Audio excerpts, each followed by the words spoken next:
할렐루야. 오늘 복된 주일, 또 특별히 대림절 네 번째 주일 성탄절을 하루 앞두고 하나님 앞에 예배로 나아가는 우리 사랑하는 성도들의 가정과 또한 삶의 지경 가운데 오늘도 평강의 영으로 오신 우리 예수 그리스도의 은혜와 평강과 기쁨이, 세상이 줄 수 없는 그런 평화와 기쁨이 충만하게 넘치실 수 있기를 우리 주님의 이름으로 축복합니다. 통영에도 눈이 왔습니다. 통영에 20년 전에 눈이 한번 왔다고 들었거든요. 눈이 온 적은 있지만 이렇게 하얗게 쌓였던 적은 20년 만인 것 같습니다. 제가 예전에 군에 있을 때는 눈을 눈이라고 부르지 않고 눈을 쓰레기라고 불렀었습니다. 하늘에서 쓰레기가 쏟아진다. 왜냐하면 눈 치우는 게 워낙에 많이 오기도 하고요. 강원도에 1m, 2m씩 오니까 치우면서 쓸고 하다 보니까 눈을 눈이라고 부르지 않고 쓰레기라고 불렀는데, 제가 작년에 통영에 살면서 눈을 못 봤거든요. 눈이 그리워지더라고요. 물론 눈 때문에 불편한 것도 있지만 또 오늘 이렇게 눈이 온 거 보니까 성탄절을 앞두고 눈이 와서 화이트 크리스마스가 되었습니다. 우리 장로님 기도하신 것처럼 성탄절을 앞두고 흰눈이 우리의 죄악된 우리의 마음들을 흰눈처럼, 양털처럼 덮어주신 하나님의 은혜가, 그 은혜를 기억하면서 하나님 앞에 성탄 예배로 또한 하나님 앞에 대림절 예배로 나아가신 저와 여러분 되실 수 있기를 다시 한번 주님의 이름으로 축복합니다. 이 시간은 그래서 눈이 온 기념으로 우리 좌우 앞뒤 분들과 이렇게 한번 인사하겠습니다. 통영에 눈이 왔습니다. 한번 이렇게 인사하겠습니다. 시작. 통영에 눈이 왔습니다. 통영에 눈이 왔습니다. 네, 아마 그 윗동네 사는 분들은 눈이 왔습니다 이런 걸로 인사를 하는 사람들이 다 있냐라고 하는 분들도 계실 텐데, 20년 만에 오는 눈이니까 여러분 그럴 수 있죠. 예. 쓰레기가 아니라 눈이 와서 얼마나 마음이 뿌듯하고 따뜻해지는지 모릅니다. 말씀드린 것처럼 주님께서 내리신 이 화이트 크리스마스의 기쁜 성탄이 세상에 줄 수 없는 그런 기쁨과 평강이 우리의 삶 가운데 있기를 원합니다. 2000년 전 로마의 식민지로 있었던 유대 땅, 참으로 암담한 현실 가운데 있었습니다. 헤롯 왕의 폭정으로 모든 백성들은 다 그 삶이 도탄에 빠져 있었고, 또 도처의 도적과 강도떼가 들끓어서 정치적으로 또한 사회적으로 극도의 혼란한 시기를 살았던 시대가 바로 예수님 당시에 헤롯 왕이 다스리던 그 시대의 정치 사회적인 모습이었습니다. 뿐만 아니라 대제사장과 이 사내들인 공회와 같은 종교마저도 타락하여서 백성들은 어디에도 희망을 걸어볼 수가 없는 시절이 바로 그때였습니다. 그래서 이스라엘 백성들은 하나님의 약속을 그때부터 더욱 간절히 기다리기 시작했습니다. 바로 구약 이사야에서 예언된 바로 메시아를 보내주실 것이라는 그 하나님의 그 약속, 메시아를 너에게 보낼 것인가, 이사야의 선지자에 기록된 그 약속을 기다렸습니다. 그 메시아가 이 땅 가운데 오셔서 이렇게 혼란과 도탄과 소망이 없는 이 땅 가운데 오셔서, 그 메시아가 이민족 가운데 다시 오셔서 로마의 식민지에서 우리 이민족들을 해방시켜 주시고 다시 한번 이스라엘의 옛 영화를 세워주실 것을 그들은 간절히 기다렸습니다. 그런데 그때 그 즈음에 광야에서 외치는 자의 소리가 있었습니다. 그 소리는 바로 세례 요한이었습니다. 세례 요한은 요단강에서 많은 사람들에게 세례를 베풀면서 이렇게 외쳤습니다. 너희는 주의 길을 예비하라. 그의 오실 길을 곧게 하라. 모든 골짜기가 메워지고 모든 산과 낮은 산이 낮아지고 굽은 것이 곧아지고 험한 길이 평탄하여질 것이요 모든 육체가 하나님의 구원하심을 보리라. 여러분, 이 세례 요한의 이 외침은 이제 곧 주님께서, 메시아께서 이 땅 가운데 오실 것이니, 하나님께서 약속하신 구약 성서에 예언되어 있는 그 메시아가 너희들에게 오실 것이니 너희가 그의 길을 준비하여야 된다라고 하는 절절한 외침이었습니다. 우리가 다 알고 있는 것처럼 세례 요한은 예수님보다 6개월 먼저 태어나서 예수님의 오실 길을 예비하기 위해서 이 땅에 먼저 온 사람입니다. 그런데 여러분, 이 세례 요한이 그의 사역을 시작하면서 성경에 기록되어져 있는 세례 요한의 첫 번째 메시지가 여러분 무엇인지 아십니까? 바로 그것은 회개하라, 천국이 가까웠느니라 라고 하는 말씀입니다. 그런데 여러분, 이 말을 여러분 그전에도 들어보신 적이 있으시죠? 왜 그러냐 하면 예수님께서도 그 공생의 사역 가운데 첫 번째로 선포하신 말씀이 바로 세례 요한이 선포했던 말씀과 동일한 말씀인 회개하라, 천국이 가까웠느니라 라고 하는 말씀입니다. 세례요한은 그의 사역을 시작하면서 그의 사역의 첫 번째 메시지를 회개하라 천국에 가까운 이라는 메시지로 시작하였습니다. 다시 말해서 예수님의 길을 예비하러 이 땅에 온 세례요한이 예수님을 맞이하기 위해서 너희들이, 바로 이 땅에 있는 유대인들이 가장 먼저 첫 번째 해야 될 조건이 바로 무엇이다? 회개해야 된다는 것입니다. 예수님을 맞기 위해서, 그 메시아를 너희가 맞아들이기 위해서 첫 번째 해야 될 조건은 바로 회개라고 하는 것이죠. 여기서 회개라고 하는 헬라어 단어는 헬라어로 메타누니아라고 하는 단어로 사용되어집니다. 그 뜻은 생각을 고치다, 그리고 방향을 바꾸다라고 하는 뜻을 가지고 있습니다. 그런데 우리가 혼동하기 쉬운 것은 이 회개라고 하는 것을 일반적인 의미에서의 후회와 우리가 혼동되어서 사용하는 경우가 꽤 많이 있는 것 같습니다. 그러나 여러분, 성경에서 말하고 있는 회개는 회개와 후회와는 근본적으로 다른 것입니다. 후회하면서 흘리는 눈물과 회개하면서 흘리는 눈물은 근본적으로 다른 눈물입니다. 회개라고 하는 것은 생각을 완전히 뜯어고치고 그의 삶의 방향을 완전히 180도 바꾸어서 유턴하는 것을 말하고 있는 것입니다. 그래서 세례요한은 회개에 합당한 열매를 맺으라 말씀하고 있죠. 무슨 말입니까? 마음으로 회개를 했다면, 마음으로 회개를 하고 입술로 회개를 했다면 행동으로 그에 합당한 열매를 삶에서 맺어야 된다는 것입니다. 오스트리아의 빈 미술사 박물관이라고 하는 곳이 있는데요, 그곳에 가면 바로크 시대를 대표하는 화가인 피터 바울 루벤스라고 하는 벨기에 화가가 그린 그림이 하나 있는데요, 그 그림을 잠깐 좀 보여주시겠습니까? 이 그림에 보면은 오른쪽에 그 왼쪽에 붉은색 망토를 걸치고 있는 사람이 바로 로마 황제이고, 그리고 그 앞에서 이 로마 황제가 예배당을 들어가려고 하는데 이 황금색 그 성의를 입은 그 주교가 그 문을 막고 들어가지 못하도록, 황제를 들어가지 못하도록 막고 있는 그림을 우리는 보고 있습니다. 이 그림에서 등장하고 있는 황제의 이름은 데오도시우스 1세 로마 황제를 말하는 것이고, 그리고 주교의 이름은 바로 암브로시스라고 하는 주교를 그린 것입니다. 이 그림의 배경은 다음과 같습니다. 주 390년 데살로니가 사람들이 폭동을 일으켜서 로마 총독을 살해했습니다. 그래서 황제 데오도시우스 1세는 군인들에게 진압을 명령했고, 군인들은 무차별적으로 데살로니가를 진격하여서 데살로니가 시민들 7,000명을 그 자리에서 학살하였습니다. 그리고 이 소식을 들은 주교 암브로시우스는 황제에게 서한을 보내서 공식적으로 황제가 참여할 것과, 그리고 일정 기간 동안 황제가 교회에 출입하지 않을 것을 서한을 보내서 요청하였습니다.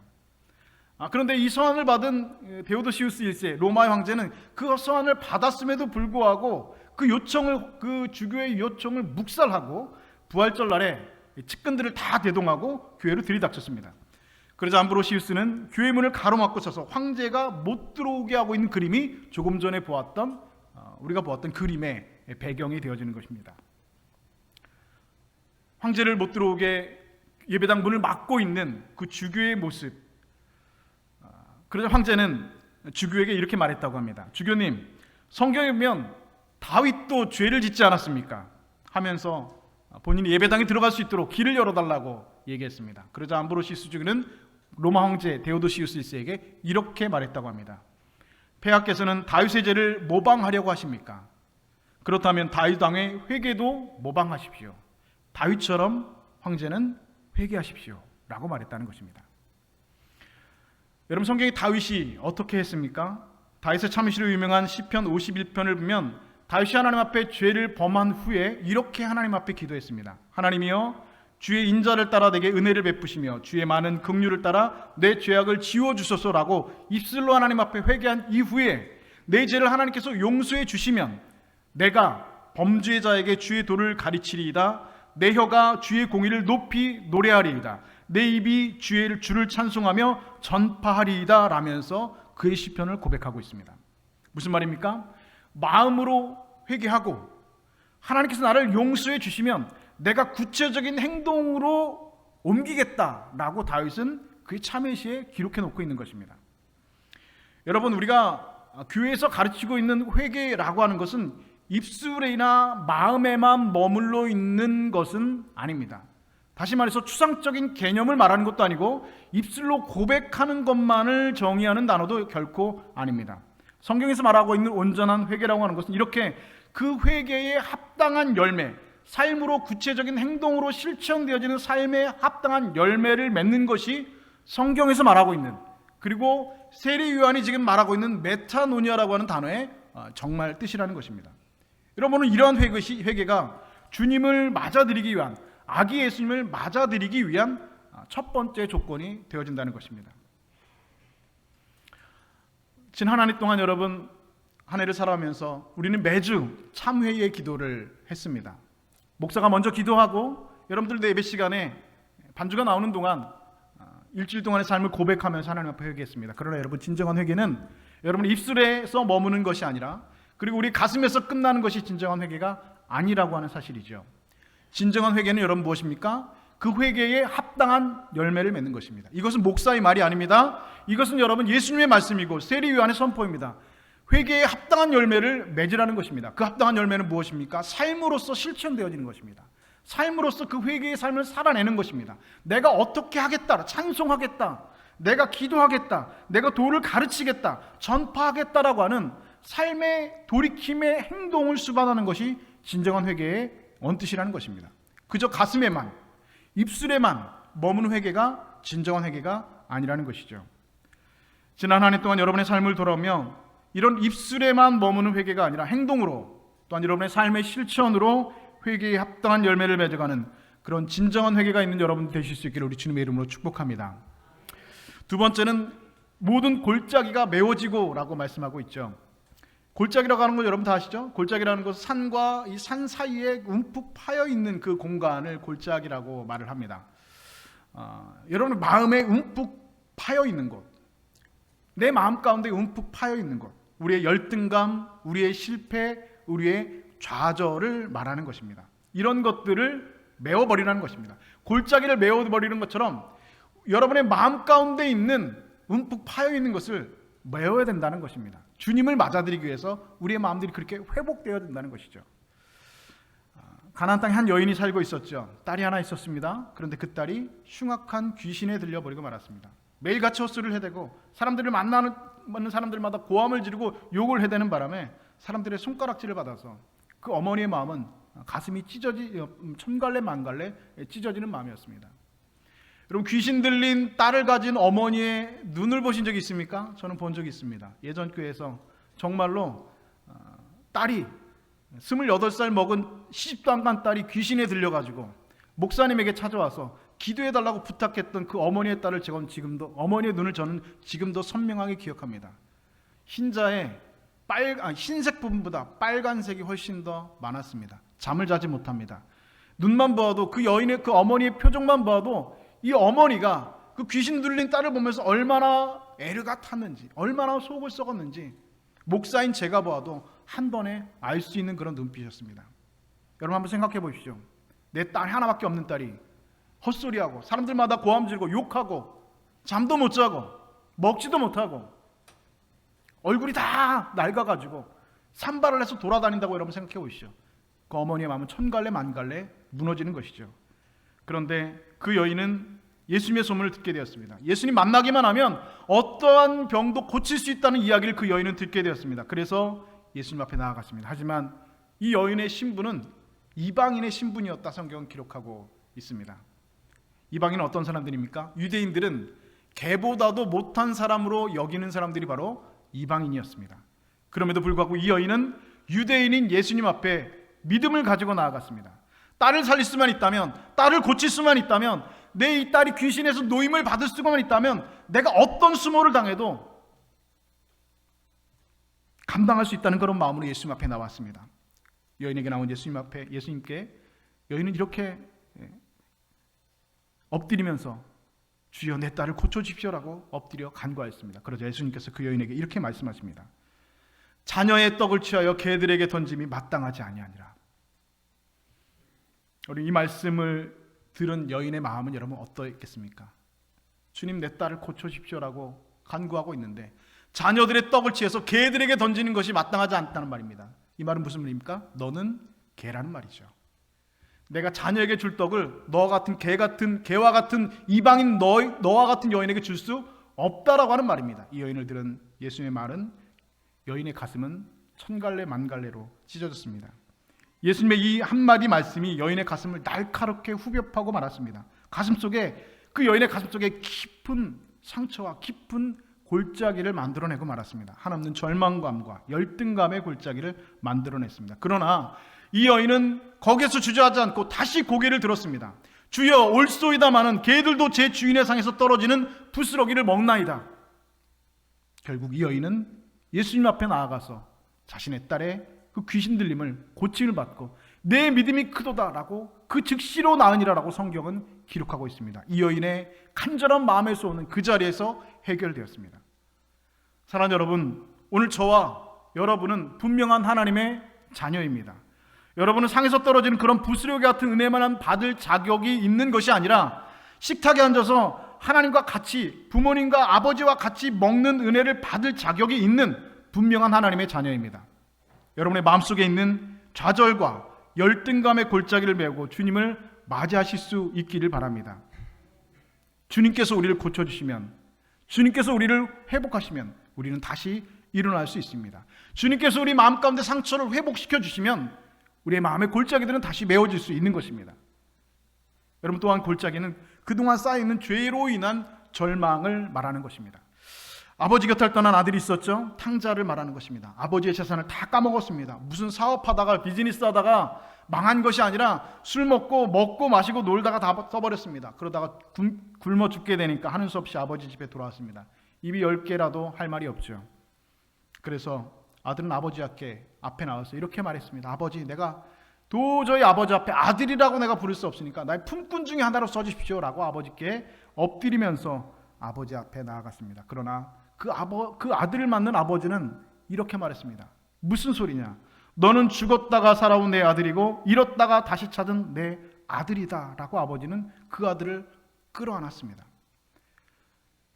손에서 반지를 빼어서 그 아들에게 끼워주고 신을 신기고 옷을 입히고 사람들을 모아서 소를 잡고 잔치를 벌이면서 내 잃어버렸던 아들이 다시 돌아왔다면서 기쁨의 잔치를 벌인 것이 그 아버지였다는 것입니다. 여러분, 이것이 하나님의 사랑을 말하는 것입니다. 예수님께서 이 탕자의 비유를 주신 이유는, 말씀하신 이유는 너희들이 그렇게 하나님을 떠나서 살고 있다가도 하나님께 돌아오기만 하면, 아버지 하나님께 돌아오기만 하면 아무런 조건도 없이, 아무런 대가도 없이 하나님께서 너를 맞아주시고 다시 너의 신분을 회복시켜 주시고 천국 잔치를 벌여 주실 것이라고 하는 그 하나님의 사랑을 말하고 있는 것입니다.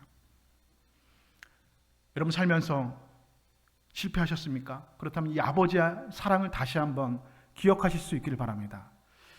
여러분, 무서운 죄를 저지르셨습니까? 그렇다면 다시 한번 아버지의 사랑을 기억하실 수 있기를 바랍니다.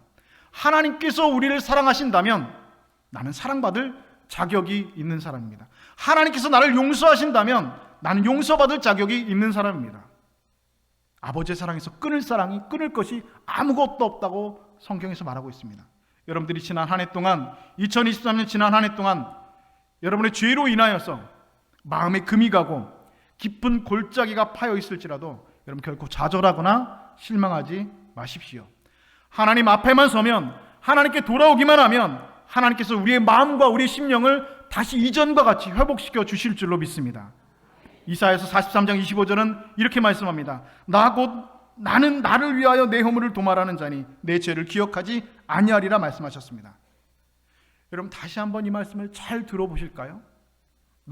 나는 나를 위하여 내 허물을 도말하는 자니. 무슨 말씀입니까? 우리를 위해서 하나님께서 우리를 용서하시는 것이 아니라, 나를 위해서 하나님께서 나를 용서하시는 것이 아니라 하나님 스스로를 위해서, 하나님 자신을 위해서 우리 죄를 용서해 주신다는 말입니다. 우리가 괴로워서가 아니라 하나님께서 우리의 죄를 용서하지 않으면 그 마음이 괴로워 견딜 수가 없기 때문에 우리의 죄를 용서하시고 다시는 기억하지 않는다 말씀하시고 약속해 주셨습니다. 사랑하는 여러분, 그 하나님 앞에 서실 수 있기를 바랍니다. 이런 마음 가운데 죄로 인한 절망과 좌절의 골짜기가 깊을지라도, 그 좌절의 골짜기가 깊이 패어 있을지라도 하나님의 은혜로 여러분의 죄로 인한 절망과 실패와 좌절과 열등감의 골짜기를 하나님의 은혜로 메워가실 수 있는 여러분 되실 수 있기를 주님의 이름으로 축복합니다. 그리고 그 위에 소망의 주님, 사랑의 주님을 맞이하시는 우리 통영주님교회 믿음의 성도들 다 되실 수 있기를 다시 한번 주님의 이름으로 축복합니다. 세 번째는 모든 산과 작은 산이 낮아지고라고 말씀했습니다.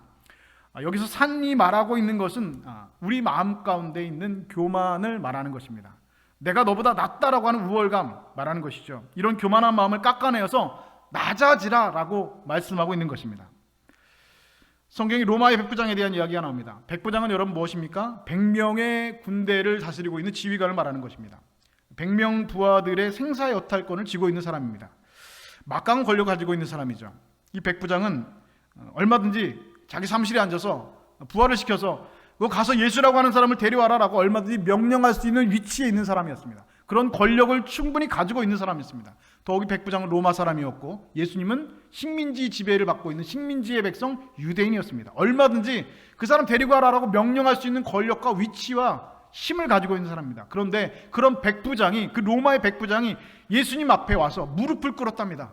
그리고 간구했답니다. 주여, 내 하인이 중풍병으로 집에 누워 몹시 괴로워하나이다. 그러자 예수님께서 내가 가서 고쳐주리라. 그때 백부장이 이렇게 대답했다고 하죠. 주여, 내 집에 들어오심을 나는 감당하지 못하겠사오니 다만 말씀으로만 하옵소서. 그러면 내 하인이 낫겠나이다. 여러분, 이 말씀을 자세히 한번 보십시오. 말씀이 먼저가 아니라 순종이 먼저였습니다.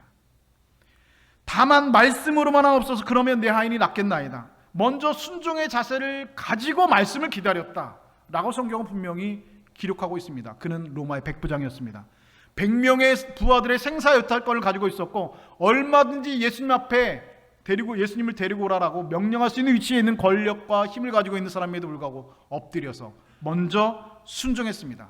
그의 겸손과 그의 순종이 오늘 이런 기적을, 예수님의 이런 이적을 이뤄냈다는 것입니다. 여러분, 이런 순종이, 그런 겸손함이 복을 받게 되는 것입니다. 때에 따라서 순종하고 때에 따라서 불순종하면 안 된다는 것이죠. 먼저 순종하는 자세가 필요합니다. 순종에 대한 얘기를 하면 가나안의 혼인잔치 이야기를 빼놓을 수가 없죠. 가나안의 혼인잔치에 포도주가 떨어졌습니다. 그때 예수님의 어머니 마리아가 하인들에게 명령을 했습니다. 예수님이 너에게 무슨 말씀을 하시는지 그대로 알아. 하인들에게 말했습니다. 그 말에 하인들은 예수님의 그 말씀대로 물 항아리에 물을 떠다가 손님들에게 가져다 준 겁니다. 여러분, 착각하시면 안 됩니다. 우리가 착각하고 있는 게 하인들이 돌 항아리에 물을 부었는데 예수님께서 돌 항아리에 물이 들어있는데 그 물을 그대로 떠서 이제는 갖다 주라고 했습니다. 그러면 하인들이 떠서 갖다 준 건 뭡니까? 물입니다. 포도주가 결코 아닙니다. 성경을 자세히 보십시오. 물 항아리에서 포도주로 돌 항아리에서 물이 이미 포도주로 변한 게 결코 아니었습니다. 하인들이 그 돌 항아리에서 물을 뜰 때만 해도, 그 순간에도 물은 여전히 물이었습니다. 그런데 떠다주는 그 순간에 물은 포도주로 변한 것입니다. 하인들은 물 항아리에 물이 포도주로 된 것을 확인하고 손님들에게 갖다 준 것이 아니라 그냥 물 항아리에 있는 그 물을 떠서 갖다 준 겁니다. 이제 떠서 연회장에 갖다 주라 하시면 갖다 주었더니 그냥 갖다 준 겁니다. 그랬더니 물이 변하여 포도주가 된 겁니다. 여러분, 하인들은 물이 포도주로 변할 때까지 결코 기다리지 않았습니다. 확인해 보지도 않았습니다. 이것이 포도주로 변했는지 가슴 졸이는 마음으로 확인하지 않았습니다. 무슨 말씀하시는지 그대로 했다고 성경은 기록합니다. 그랬더니 놀라운 가나안의 혼인잔치에 물이 포도주로 변하는 그런 기적이 일어났다고 성경은 기록하고 있습니다. 오늘 저와 여러분들도 먼저 순종하는 자세를 가지고 하나님 앞에 서야 합니다.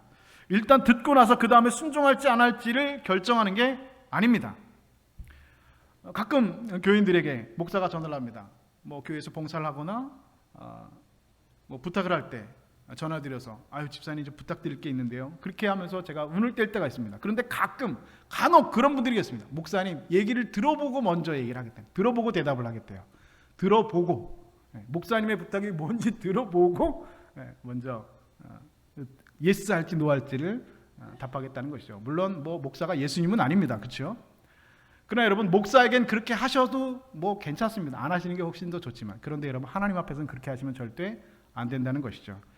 일단 듣고 나서 하나님께서 뭐라고 말씀하시는지 듣고 나서 그 다음에 순종할지 안 할지를 결정하는 것 안 됩니다. 주님께서 손에 보라고 하시면 그냥 손에 보는 겁니다. 주님께서 물을 부으라 하면 물을 붓는 겁니다. 주님께서 갖다 주라 하면 그냥 갖다 주는 겁니다. 주님께서 가라 하면 가시는 거고, 주님께서 멈추라 하면 멈추는 겁니다. 그게 순종입니다.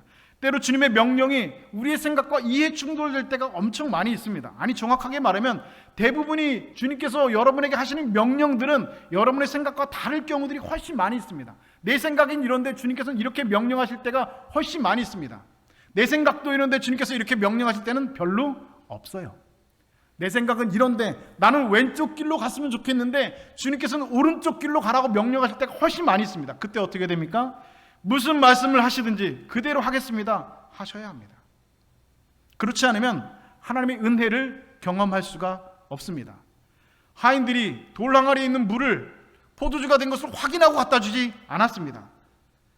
오늘날 교인들이 하나님의 은혜라고 하는 것들은 여러분 대부분 큰 것이 아닙니다. 목사님 은혜 받았습니다, 참 큰 은혜를 받았습니다 라고 말씀하시는 거 들어보면 사실은 엄청나게 큰 은혜는 아닌 것들이 대부분입니다. 대부분 작은 은혜입니다. 그러나 여러분 정말 큰 은혜, 정말 기적과 같은 큰 은혜는 여러분 반드시 순종 후에 일어나는 것입니다. 순종하지 않고 일어나는 기적과 큰 은혜는 존재하지 않습니다. 사랑하는 여러분, 주의 말씀에 이런 자세, 이런 낮은 자세와 겸손함을 가지고 순종하신 여러분 되실 수 있기를 주님의 이름으로 축복합니다. 그렇다면 여러분이 생각하지도 못했던, 상상하지도 못했던 더 크고 놀라운 하나님의 은혜를 경험하게 될 줄로 믿습니다. 이 시간 여러분 마음속에 있던 교만한 마음들이 있다면 여러분 깎아내실 수 있길 바랍니다. 교만한 산이 깎아지고 평탄해지고 거기에 길이 닦여져야 예수님을 우리 마음 길에, 마음밭에 영접할 수가 있는 것입니다. 그렇게 오늘 하나님과 사람 앞에서 겸손함으로 준비되어져서 주님을 맞이하시는 여러분들 되실 수 있기를 주님의 이름으로 축복합니다. 네 번째는 굽은 것이 곧아지고 라고 말씀했습니다. 주님 맞이하려면 우리 마음속에 구부러진 것들을 곧게 펴야 된다 말씀하는 것이죠. 여러분 마음이 구부러지면 평생 살면서 웃을 일이 별로 없습니다. 마음이 구부러지면 눈이 삐뚤어지고 눈도 삐뚤어지고 귀도 삐뚤어지고 입도 삐뚤어집니다. 무엇을 봐도 있는 그대로 보지 않고 자꾸만 부정적으로 봅니다. 내 마음이 이미 부정적이기 때문에 부정적인 말만 귀신같이 골라서 듣습니다. 무슨 이야기를 들어도 밝은 쪽보다는 어두운 쪽에 관심이 많이 있습니다. 무슨 말을 해도 남을 깎아내리는 말, 부정적인 말을 훨씬 많이 합니다. 이스라엘 백성들이 첫 번째 가나안에 도착했을 때 12명의 정탐꾼이 가나안에 들여보내서 40일 동안 정탐을 했습니다. 40일 후에 12명의 정탐꾼 중에 10명은 이렇게 보고했죠. 과연 적과 꿀이 이루는 땅입니다. 그런데 가보니까 키가 크고 장대하고 그 성들이 얼마나 견고한지 우리는 도저히 그 땅을 정복할 수가 없습니다. 그 사람들에게 우리는 메뚜기와 같습니다. 못합니다. 안 됩니다 라고 10명의 정탐꾼은 보고했습니다. 그러나 그 정탐꾼 중에 2명의 사람 여호수아와 갈렙은 전혀 다른 보고를 했습니다. 여호와께서 우리를 기뻐하시면 우리를 그 땅으로 인도하여 들이시고 그 땅을 우리에게 주실 것입니다. 이 두 사람은 됩니다, 해봅시다라고 하였습니다. 여러분 12명의 정탐꾼이 본 것은 여러분 다른 것이 아닙니다. 똑같은 가나안 땅을 정탐했습니다. 똑같은 사람들을 보았고 똑같은 성을 보았지만 그들의 마음이 어떠냐에 따라서 부정적인 것을 보았느냐 긍정적인 것을 보았느냐에 따라서 그들의 시각에 따라서 그들의 비전이 달라졌다는 것입니다. 성경에서 여러분 우리가 교회에서 비전이라는 말 많이 쓰는데 비전은 여러분 다른 게 아닙니다. 바로 사람의 시각이 비전입니다. 무엇을 바라보느냐, 어떤 면에서 바라보느냐에 따라서 비전이 있느냐 없느냐로 나눈다는 것입니다. 할 수 있는 것을 할 수 있다고 하는 것은 여러분 믿음이 결코 아닙니다. 그것은 합리적인 사고에 가깝죠. 그러나 할 수 없다고 생각되는 것을 할 수 있다라고 하는 것, 여러분 그게 믿음입니다. 믿음이 없으면 부정적인 사람이 되고 맙니다. 무엇을 보아도 부정적으로 보게 되고 듣는 것도 부정적인 말만 귀신같이 골라서 듣습니다. 말하는 것도 부정적인 말만 하고 듣는 것도 부정적인 말만 골라서 듣습니다. 결국에는 구부러진 마음을 가지고 살아갑니다. 그래서 언제나 웃을 일이 별로 없습니다. 하나님께서 예비하신 은혜를 받을 수도 없고 다른 사람에게도 피하고 싶은 사람이 되고 만다는 것이죠. 이런 마음속에 여러분 주님께서 들어오실 수가 없습니다. 이런 마음 가운데 주님을 맞아들일 수가 없습니다. 이런 마음속에 있는 굽어있는 것들이 있다면 곧게 펴시고 주님을 맞이하실 수 있기를 바랍니다. 마지막 다섯 번째로 험한 길이 평탄하여질 것이라고 말씀했습니다. 여기서 험한 길이라고 하는 것은 중간에 장애물이 많은 길을 뜻하고 있습니다. 예전에 제가 그 필리핀 마닐라에 다녀온 적이 있는데요. 단기 선교로 다녀왔는데 마닐라 공항에 내려서 숙소가가 되는데 길이 엄청 막히는 거예요. 왜 이렇게 길이 막히나라고 봤더니 그 교통체증, 마닐라 시내 교통체증이 주범이 있었는데 그게 뭐였냐면 바로 이 찌푸니라고 하는 것이었습니다. 여러분 찌푸니 여러분 들어보셨죠? 뭐 필리핀 다녀오신 분들도 아시겠지만 이 찌푸니란 건 뭐냐면 예전에 그 2차 세계대전 가운데 2차 세계대전 지금 70년 전입니다. 그렇죠? 2차 세계대전 때 미군들이 버리고 간 그 군용 트럭 그 찌푸 그 트럭의 그 엔진을 뜯어다가 드럼통을 펴가지고 얼기설기 만들어서 만든 그 차인데 그걸 이제 버스로 지금 필리핀에서 쓰고 있다는 것이죠. 이 길에 나가보면 온통 다 찌푸니 천지입니다. 이 찌푸니가 엔진이 정말 오래된 그 폐차 엔진을 쓰기 때문에 매연도 엄청나게 나오고 이 찌푸니 때문에 이 차가 엄청 막힙니다.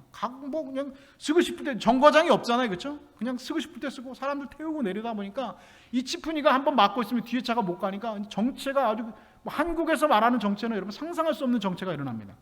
너무 정체가 심하니까 제가 현지인 선교사님한테 이렇게 물어본 적이 있습니다. 선교사님, 이 찌푸니 이거 그냥 다 그냥 없애버리고 그냥 노선버스 운행하면 훨씬 교통체증이 훨씬 덜해질 텐데 왜 그렇게 안 합니까? 라고 물어보았습니다. 그랬더니 그 선교사님이 필리핀 선교사님이 이렇게 대답을 하더군요. 만약에 찌푸니를 다 없앤다고 하면 찌푸니 운전자들이 아마 다 총 들고 나올걸요? 이렇게 말하는 거예요. 그래서 아무도 찌푸니를 없애지 못한다는 겁니다. 여러분 오늘 우리 마음길에도 교통체증을 일으키는 것들이 분명히 있습니다. 주님께서 들어오시고 싶어서 애타게 기다리고 계시는데 그 길을 막고 있는 장애물들, 주님께서 여러분의 마음 가운데 우리 마음 가운데 들어오시려고 하는데 그거 들어오시는 주님을 막고 있는 장애물이 분명히 있다는 것이죠. 그것은 바로 우리의 욕심입니다. 성경 야고보서 4장 4절은 이렇게 말씀합니다. 누구든지 세상에 벗이 되고자 하는 자는 스스로 하나님과 원수가 되는 것이니라 말씀하고 있습니다. 바로 세상을 향한 우리의 욕심이 우리의 마음의 길을 막아서 주님께서 들어오시지 못하도록 방해하고 있다는 것이죠. 예수님 당시에 그 유대의 왕은 바로 헤롯 왕이었습니다. 헤롯은 아주 욕심이 많은 사람이었습니다. 누가 자기 자리를 엿본다 생각하면 그 권력에 대한 욕심 때문에 무조건 죽였습니다. 실제로 헤롯은 역사적으로 아내도 죽이고 자식도 죽이고 처남도 죽이고 장모도 죽였습니다. 아주 욕심이 많은 사람입니다. 그런 헤롯이 이 이스라엘의 왕이 베들레헴에 탄생했다는 말을 듣고 여러분 가만히 있겠습니까? 결코 그렇지 않죠. 예수님께 탄생 소식을 듣자마자 헤롯은 명령을 해서 그 즉시 베들레헴에 있는 2살 아래에 있는 남자애들은 다 죽여버리라 명령을 했습니다. 내 욕심 때문에, 자기 욕심 때문에 주님께서 오시는 길을 막고 있는 것입니다. 여러분 마찬가지입니다. 오늘 우리의 마음 가운데 주님께서 들어오시도록 막고 있는 그것은 여러분 무엇입니까? 오늘 여러분의 마음 가운데 하나님 앞에 예배드리러 나오는 것을 방해하고 있는 그것은 여러분 무엇입니까? 오늘 여러분들이 말씀을 읽고 기도하고 신앙생활 하는데 방해하고 있는 그것은 여러분 무엇입니까? 내가 말씀대로 살지 못하도록 오늘 여러분들의 발을 묶고 있는 그것은 무엇입니까? 이 시간 그 모든 것을 던져 내어버리시기 바랍니다. 여러분들이 먼저 내어버리시면 하나님께서 자동으로 그것을 치워주실 것입니다. 하나님께서 깨끗하게 치워주시고 여러분 마음 가운데 하나님께서 예수님을 여러분 마음속에 들어오도록 해주실 것입니다. 이번 성탄절에는 세상을 향한 욕심을 다 내어버리고 기쁨으로 평강의 아기와 예수님을 맞이하시는 복된 백성들 다 되실 수 있기를 주님의 이름으로 축복합니다. 사랑하는 여러분, 이 시간 우리의 마음들을 한번 점검해 보았으면 좋겠습니다. 내 마음 가운데 예수님을 맞아들일 만한 준비가 얼마나 되어져 있는지, 혹 나의 실패와 나의 지금 절망과 나의 지금 열등감과 죄로 인한 절망과 좌절로 인하여서 그것을 메워내지 못하고 아직도 패어있는 마음, 아직도 굽어진 마음, 아직도 높은 마음, 아직도 깎아지지 못한 그 산들로 인하여서 교만함으로 주님이 우리의 마음 가운데 임하시지 못하는 것은 아닌지, 나의 삶 가운데 주님 임하시지 못하는 것은 아닌지, 세상 사람들은 다 기쁜 성탄이라고 말하는데 나는 하나도 기쁘지 않는 성탄을 보내고 있는 것은 아닌지. 사랑하는 여러분, 오늘 여러분의 실패, 여러분의 낙심, 죄로 인한 절망과 좌절을 메우고 교만한 마음은 깎아내고 주님 오시는 그 길에 모든 장애물을 다 치워버림으로 말미암아 기쁨과 감사로 주님을 영접하는 복된 성탄절, 평강의 양으로 오시는 예수 그리스도를, 평화의 양으로 오시는 예수님 그리스도를 맞이하는 세상이 줄 수 없는 그런 기쁨과 평화를 누리시는 복된 성탄절 다 되실 수 있기를 우리 주님의 이름으로 간절히 축원드립니다.